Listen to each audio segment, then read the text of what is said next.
En réalité, il y avait un risque que vous ne reveniez pas? Oui. Et ça, c'était calculé, c'était prévu dans votre tête? Ça, Enfin, c'était accepté?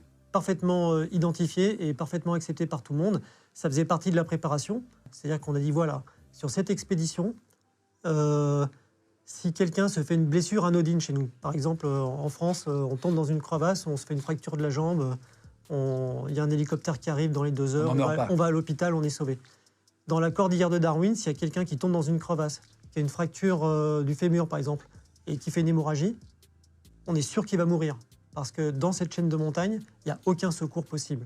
Même en hélicoptère? Donc, même en hélicoptère. C'est-à-dire que dans la préparation, on a contacté les différentes sociétés qui font du secours en mer. On est à côté du Cap Horn, donc il y a du secours en mer pour les bateaux qui sont en difficulté.